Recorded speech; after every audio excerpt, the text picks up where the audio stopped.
Life's a gamble, take a chance in the twilight of fortune's dance.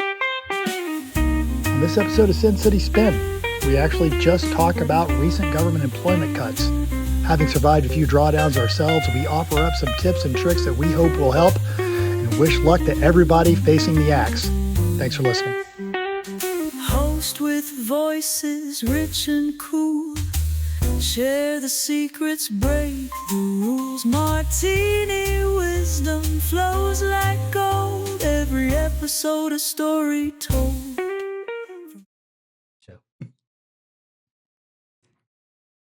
You got to bring up.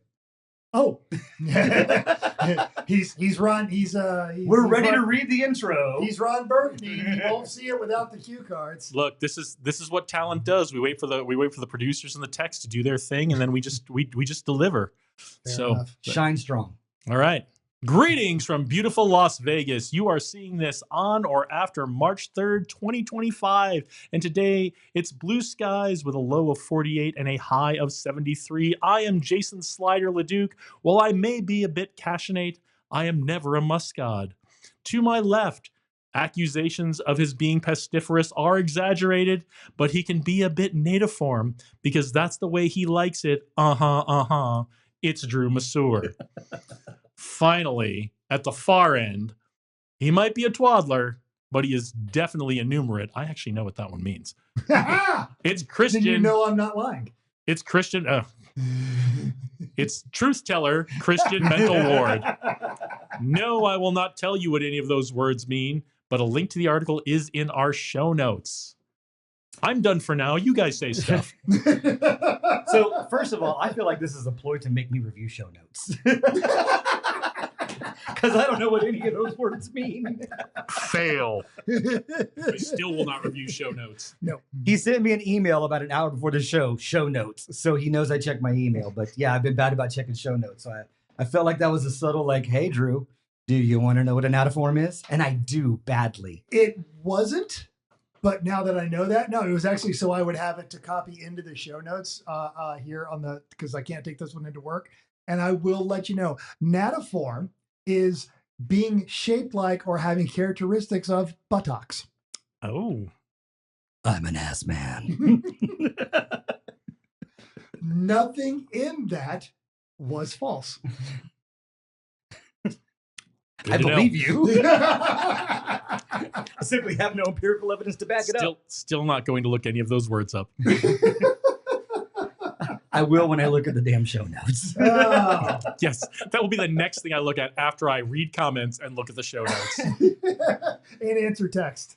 And answer text. I'm checking emails now, so we're getting there. Absolutely. This is going to be fantastic. It's going to be awesome. We're going to set you up on all the socials. We'll even go to Blue Sky. You know what? Until we get kicked off of Truth, it'll be fantastic. We're going to do all of the things. Did you start your own social media platform? Send us a link. We'll join. Yeah, I ain't scared. Yeah.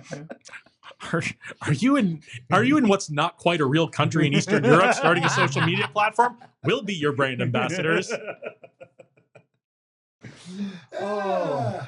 Speaking of brand ambassadors. Oh. Ooh. Hey, huh? Dude, segue game on fire. Yes. I wouldn't be cashinate if I didn't if I didn't say go ahead. Speaking of brand ambassadors, the brand ambassador for You're Fired is apparently Elon Musk. Those that don't know. So he says there are some people with a different, they took that Pepsi challenge and came up with a different answer. Well, let's get in. Let's unpack it. Do we dare say the most famous person who used to say you're fired is now no longer the most famous person saying you're fired? Well, we dare say that now, and that, yeah. To be fair, he churched it up and said failure to reply won't be considered a resignation. Mm-hmm.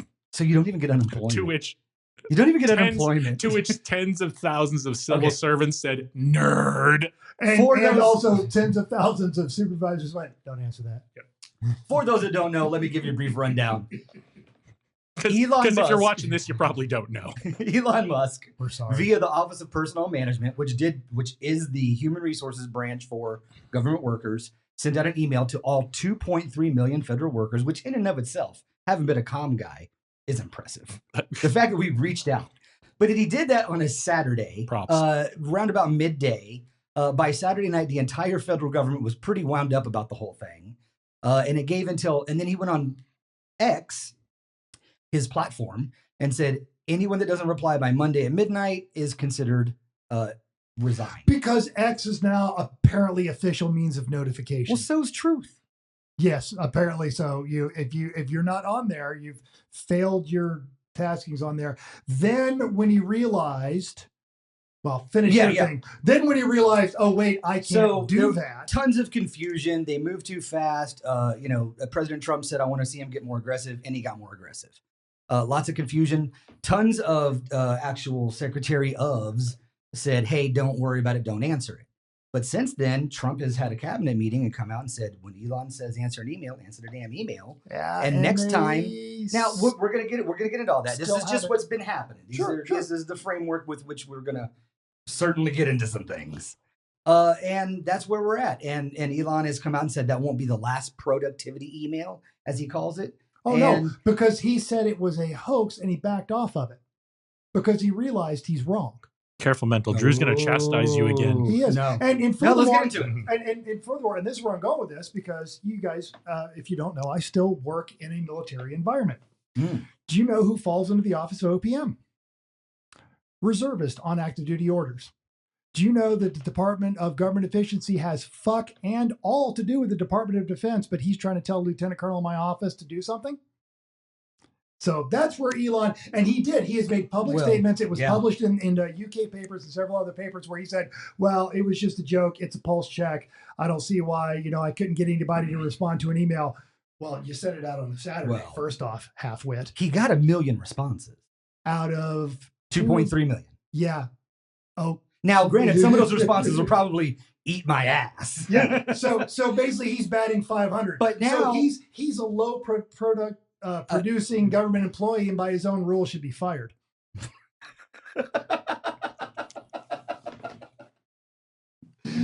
Hey, I'm telling Lady you. Luck is not your lady tonight, we hope you had a swinging time.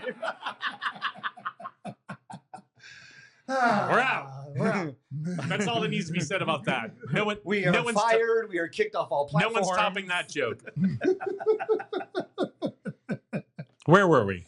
Well, first of all, okay, shock and awe, absolutely, right? Sure. So let's go into the pretense that after the cabinet meeting, when the president said, when this guy speaks, I expect you guys to listen, and all the cabinet heads, including Secretary Pete, said, okay. Yeah. And he said, does anybody got a problem with what Elon's doing? Everybody went, nope. Yeah, and then Trump said, the president also doesn't get to say that. Well, and this is where they're dancing around this. Well, my orders are absolute. The Department of Defense, on purpose, answers to Congress. I mean, certainly there's a power grab. There's talk of constitutional crisis. Absolutely. All that kind of stuff. Mm-hmm. I think that the obvious check and balance on this would be Congress, right? Sure. I don't know if it's 100% correct to say that Defense Department reports to Congress. Well, no. But Congress does have oversight, right? And the obvious check and balance to what's going on right now would be Congress to say, I'm not sure this is a good idea. They're too busy doing even dumber stuff. Well, look, reduction in force is coming. Let's save the easy ones for the sophomores, right? You're punching down if you're punching at Congress. Come on. Fair. Yeah. So, fact of the matter is, reduction in force is coming, and these emails are being used to make sure people are, one, at work and on real. A Saturday. And well, okay, look, 2.3 million people. By some estimates, there's as much as 10% of the workforce that's either unaccounted for or getting paid to do a whole lot of nothing. Oh yeah, no, that's 200,000 people. So the idea was, I'm going to pulse check, and if you're not coming back at me, then maybe you're not really here, maybe you're not really valuable, maybe you're not really needed. Can I jump in? Yes. As someone who has worked with many civil servant employees, sure, most of whom were amazing. Yeah. Didn't always agree with them. Didn't always agree with the way they did their jobs. Most of whom were amazing, great Americans who wanted to do a good job, right? Sure. I can count on one hand in the 20 years I was in the Air Force, the number of civilians who were really just phoning it in, doing the bare minimum or less, Yes. and relying on those civil service protections. And Now, every one of them worked in DFAS. Sorry, Oh, that's a shameless guy, but yeah, DFAS, especially the one in Indianapolis. For Can Jacques, who knows what DFAS is, the other three viewers. Defense, Finance, and Accounting Service, they can lick my sweaty undersides. So what I did learn about the folks who are phoning it in and Sure. gaming the system, they're smart enough to answer that email. Oh, absolutely. They're And the they- first and they already- ones. right? They're the first ones. This is not a good strategy to get rid of No. the dead weight. They know what they're doing. And we made this joke earlier too. I'm sorry, are you going to go to a group of federal employees and ask them to justify their own existence, prepared to be buried into an avalanche of buzzwords? How many times out of those 1 point whatever million did you think the word spearheaded was used? Oh, I guarantee every single email that got sent had the word spearheaded in it. I kind of hope they make the emails public. Probably I along, would read the replies. probably along with the phrase "tough and savvy" somewhere. Oh, absolutely. Bold new initiative. Yep. Yeah, cost savings. No, one guy said, "Thank you for the honor. I got to fire 14 people this week. It's been my privilege to." And then he listed off the rest of the crap he did. Nerd. I mean, this is look. Mr. I mean, Musk, thank you so much for allowing me the- to fire the people who I've hated and have hated me for years. Oh, and by the way, I got that fucker's lunch money, so we're going to drink it on that one later. Clearly, the federal government is not a lean, mean fighting machine. This is where the center of this thing's come No down one to. shoves me in a locker anymore. No one is arguing that this needed to happen. What I don't like is a non-American citizen appointed by one person, answerable to nobody, with a bunch of 19-year-olds who didn't read the rule book. There are ways that this is done, and this is not how it's done. And so, you mentioned earlier, cruelty is the point. He's sowing terror, or he's trying to sow disruption. Next and time, terror. watch the pre-show, folks. He's trying to show terror and like this so that people will want to leave. But as anyone who has ever watched any Star Wars knows, that fear leads to hate leads to anger, and anger leads to the dark side. And you are encouraging a bunch of people who might very well be the problem to just dig in deeper. Why are you selling it to them? This is what they want. Yeah. You're selling to them. The dark side built two Death Stars. The dark side, yeah, that's where we're trying to go. I have thoughts. So Share them. So first, a supervisor asking someone for 5 bullet points on what you've been doing is not unusual. No. And not out of line. Now, I prefer, as someone who trains and mentors people on leadership, maybe you should be paying better attention as a supervisor so you don't have to ask for that. But sometimes you do, and that's okay, because we have a thing called chain of command, right? Sure. Now, my issue with this, and as soon as I saw this come out, I don't remember if I heard about the email first or heard about the tweet first. I think I heard about the tweet first because I was like, again, this is not how we do things in the government. You don't just tweet things and then they happen. Despite You just sent out 2.3 effective emails. Follow it up. despite what happens in Silicon Valley, but right. So chain of command, and it was refreshing to see that for the very last time, a bunch of confirmed cabinet secretaries said, "Wait, this is my department. I'll decide what we're going to do." And I think we've probably seen the last of that. Right? I think we have. So my big issue with all of this is no one's actually going to read those emails. No. None of this is. This is all the. Oh God, what's the word they use in wrestling? Kayfabe. This is we're doing big words today. It's the show. It's the it's fake. Like we all know wrestling's fake, right? If you didn't know that, I'm sorry. It's performance art. If you didn't know it, it's performance art. Kayfabe is the performance. That's the good guys and the bad guys and the making it look like it's real and all that kind of stuff, right? Okay. It's the kayfabe of what's going on here. So that's my biggest heartburn with all of this, right? Is if you really cared about this, you would have done this. OPM would have emailed every department. They would have said, "We want you to do this review. We want you to rack and stack people, et cetera, et cetera." We all went through plenty of that in the Air Force, right? Rack and stack your people, right? So that's number one. That's my problem with all of this. It's a smokescreen. It's not really. They're not going to use any of this to make any decisions. Not that specific email. Yep. Number two. there are two very important, related, but distinct discussions going on right now, and we need to keep them separate. The first one is this a good idea? And let's just put a pin in that, because the explanation for, or the thoughts I have on number 2 is shorter. Is what's happening legal, right? And I don't want to. I'm not a lawyer. I haven't been to law school. I don't know I've read the Constitution. Which apparently not necessary. Yeah. To say the law nowadays. But from the little bit I do understand about civil service protections, Yes. and in general workforce protection law in this country, labor law in this country, maybe not, right? The courts will decide that. There are lawsuits have been filed. Courts will decide that. The other, and we need to keep these two conversations distinct and separate. And what is very frustrating to me is I'm seeing people intertwine these discussions for their own purposes, right? Mhm. Because what we hear, If you don't agree with government efficiency, then you're on the take. right? And when someone brings up, well, we're not sure this is legal, right? We're not sure, right? We live in a country with rule of law, and we have protections for these people specifically to prevent a new political regime from kicking everybody out and bringing in their own people, right? That's why we did this 100 years ago, more than 100 years ago, right? Almost. And that's one discussion. And then someone from the other side will almost invariably say, well, how can you be against government efficiency? That's the good idea part of it, right? And these two things need to be kept separate, and they will be. But then when someone brings up, yeah, but the American people really, they really want to see the federal government run efficiently, which true, but someone will bring up, but it's unconstitutional. We're in a constitutional crisis. We need to keep the, for the 2.5 people watching, please keep these discussions separate.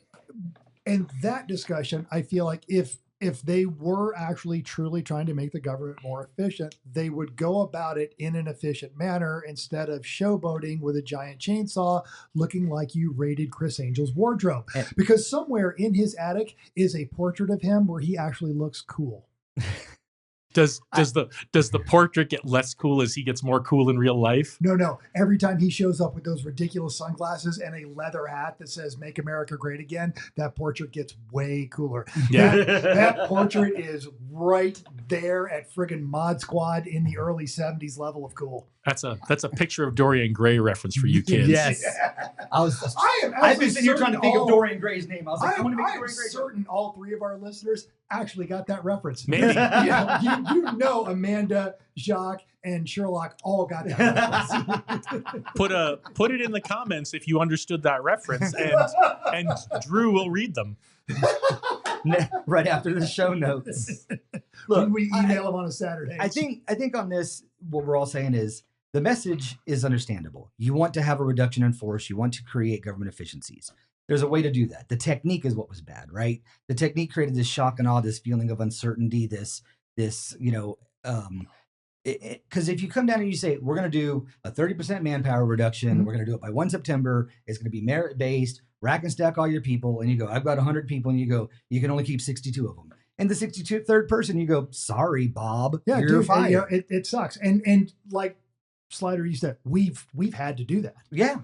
We have. I've been on the receiving end of that. You have been on the receiving end of that, and I think we've all been on the end of how do I rack and stack my 7, 10, 50 people? Yeah. How do I, knowing that if the trigger gets pulled, the 5 people I choose, sure, the 5 people I rank, and doesn't mean they're bad. No, it just means in a relative scale they're and it does hurt and it sucks, but there was a consistency that you could at least comfort yourself with, and this is just it's hard. I really feel for the people who are going to have to make these decisions. Well, I wish they'd be allowed to. Jacques and I were having this conversation earlier, and we should have him call in as much as he's threatened to. Yeah. How long does this go on? Is this a till 1 October thing? If they come out and they say, so the president said, get your reduction in force. This is never going to be over. And that's the thing. This is never going to be over. This is the doge that never ends. Yes, it goes on. The fear is the point. Yeah. And I The don't. fear is the point. I If think- you think you are always going to be, there's always a possibility you're going to be in a shopping block, that there's always going to be another round of cuts coming, then you're never going to look at a regulation. You're never going to check with legal on Well, anything. but You're this never is- going to see if you're actually allowed to do this by I Congress or don't- the law. I think that's their intent, and I don't think that's going to be the outcome. I think they are underestimating the people that will dive absolutely into You that think rule they're book. underestimating the tenacity of the federal civil service? I think they are underestimating some of the people in there. I do. I, I think, hope you're right. I don't know. Yeah. I think And there's, I mean, you're about to have a bunch of them, but like literally, hey, what are you doing here? I fired you. No, you can't fire No. me, and I'll keep collecting my check until this is done right. well, like I said, I think there's 10% that's probably pretty easy to get your hands around and go, maybe there's some excess there. Oh, absolutely. There's surge capability that we keep on for, Sure. hey, what if we got to Yeah, go to 24-hour ops? Can you do the job with 5? Yeah, maybe, but nobody For- better get sick. until or take until it leave. fails. And now we're getting into the is it a good idea Right, part of the argument, right, which is where I wanted to go right. next, right? Is what's happening, regardless of the how, regardless of the legalities and the constitutionality of everything, and the courts will figure that out. Sure. Is this broadly, is this a good idea? Government efficiency is always a good idea, but as we were joking also earlier, when John Stewart cut his hand, there are any number of corporate welfare programs right now where we could save real billions of dollars, not imaginary billions of dollars, and stop subsidizing companies that are. First off, if your company turns a profit, you don't get any more government money. Stop it. But Well, there might be a conflict of interest with a guy that got 50 billion in contracts last There's only year. 38. No, I'm kidding. Okay. Let me draw it back to a Yeah. tighter, more practical Please. example. So we had something like 300 or 500 employees at the FAA fired Yeah. a couple of weeks ago, and to the credit of the people, what they are saying the right thing. They are saying everyone in a critical state. We didn't fire anyone in a critical safety position. Sure. However, my understanding is what they did do. There is a brand, and Mental, you know something about this, right? When we fly airplanes, we use radio navigation aids Correct. to travel around, especially if the weather's bad and you can't see where you're going, especially on landing. They fired a bunch of the engineers in that office that maintains those, that builds and maintains those nav Correct. aids. And that And is now- a skill set that they don't teach anymore. Right. And it's those aren't the engineers that go out and fix it. That's not what I'm saying, right? But those are pieces of our infrastructure that are Research critical and to it. development, right? Well, it's the folks who understand how it all fits together, right? Yeah. Because you're never just using one nav aid at a time. Right. If you're coming into land at somewhere like National Airport, you're locked in on one nav aid and another nav aid, and if one of them is out, now your whole procedure is different, right? And it becomes a whole lot more risky for all of us. Absolutely. And I think that's where we are. Is we're taking on a lot of risk, right? We've lost 1,000 people at the VA. Now they've said they're not doctors, they're not providers, but they're probably some of the people who know how all this stuff fits together. Oh, but this is people where, that make this is your where I get a appointments. little touchy. They are providers because my nurse practitioner is no longer with the VA, and I don't have an Oh. appointment for another 2.5 months with one. You got an appointment fast. Yeah. And the VA's doing what they can with what they got, but yeah, Everybody it is, is. So it we is a so we bit have a disconcerting because we we've said the joke. Military's like OnlyFans. We sold our bodies for money, and I have things that I need. And Yes. I'm not feeling certain I'm going to get them. so we have a first-hand account of a VA employee. Encouraged. He was at retirement. He was encouraged. But to a retire. VA employee, not a contractor, not Correct. VA employee, caught up in the probationary employee No, purge, no, just but Push- purged. just purged, caught up in the purge, who is a provider, Mhm. despite repeated assurances no providers will be caught in this. Or Nurse no nurse providers. practitioner. Yeah. Mhm. Yeah. So and yeah, is it a good idea? Yes. The way we're doing it, no. And then that removes out. And then is it legal? Right, Well, depends on and when the- I say is a good idea, I don't mean macro is government efficiency a good Yeah. idea. I mean, are the impacts we're creating a good idea?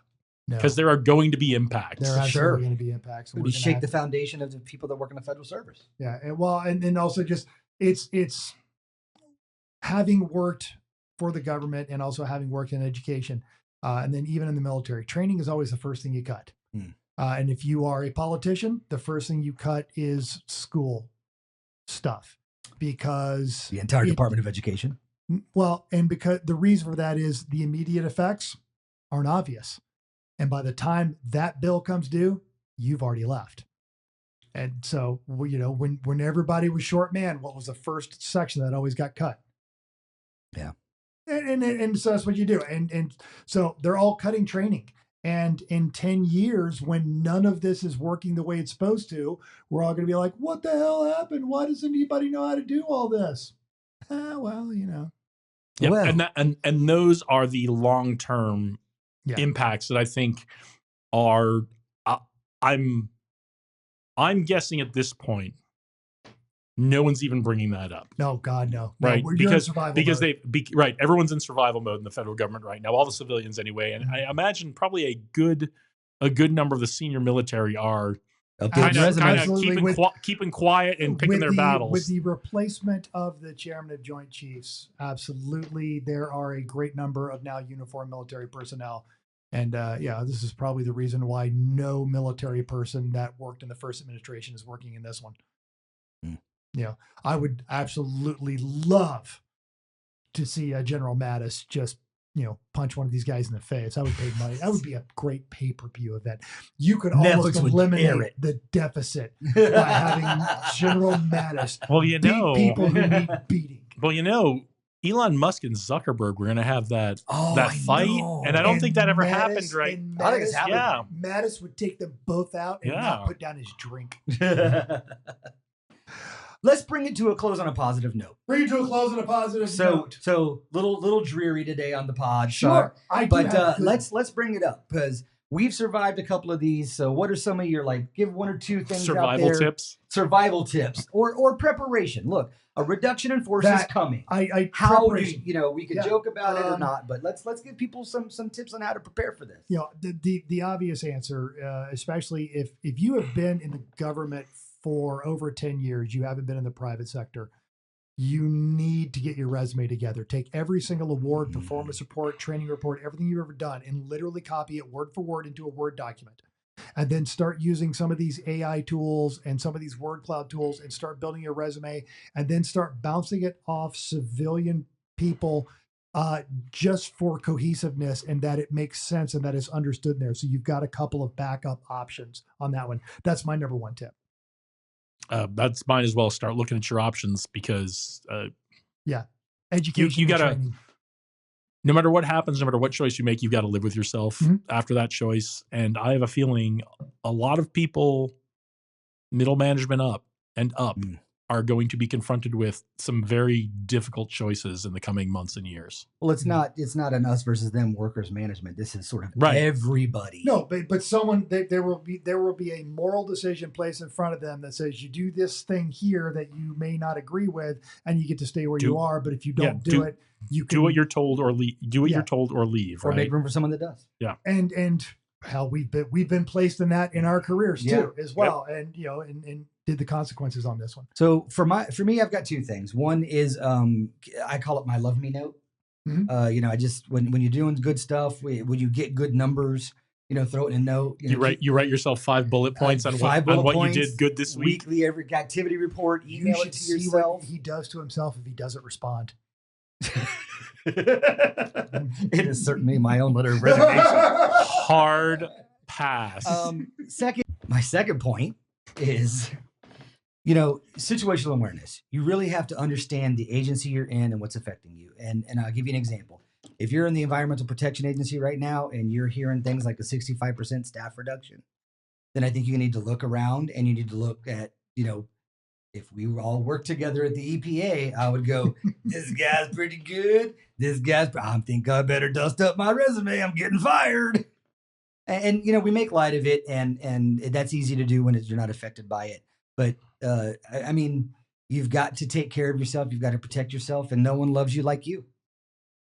And I had a lot of bosses tell me no one loves you like you, and whatever was going on in my career, they said this too shall pass. So, that's probably the best advice I think I can give to those facing these turbulent times. Yeah, and with this aggressive immigration, there's going to be plenty of jobs out there, and they're all going to be well paying with good benefits and healthcare. States are lining up to hire previous federal workers, so New York, there could be a real boon. New York is basically taking all comers. I think there are going to be communities that's going to be hard, especially Northern Virginia. Oh, absolutely. Is going to have a hard time absorbing these cuts. Yeah. San Antonio is going to have a hard time absorbing these cuts. Well, it depends on how bad it gets here in Vegas, but we might or might not have a hard time absorbing these cuts into the economy. Bunch of people with a separation bonus looking to come here and make more money. We have some other stuff. You're going to have to wait till the next episode to hear it. We were passionate this week. We were passionate about that one. Legitimately, if you have been affected by this, don't be afraid to reach out. We know people, and I can't make you any promises other than, oh, you work in this field. We might have something for you, or tell us your story, any of that kind of stuff. But in the meantime, I'm going to go with thanks for joining us. If you want to disagree or agree, better to agree. All right. Anybody here got a problem with that? I will send you my 5 bullet points. If you are in Las Vegas and you want to know where the good tacos are, correct our math, any of that, drop us a line at sincityspin.podcast@gmail.com. You can call or text us. You really can. 702-721-7328. We tested that last week. You've been getting some troubling emails and texts from Allison Bree. Yes, it's been very disturbing. Yeah, absolutely. I'm sorry. I thought I was giving her a fake number. It's my bad. We're on the Facebooks. We're on Insta. We're on Reddit. We're on that thing formerly known as Twitter. And we're probably going to join Blue Sky here. And if you've got your social media thing, let us know. That's all we have. Stay safe. Try and stay positive. And hopefully luck will be your lady. But if you wind up broke, well, I hope you had a swinging time. Thanks for watching, Jock.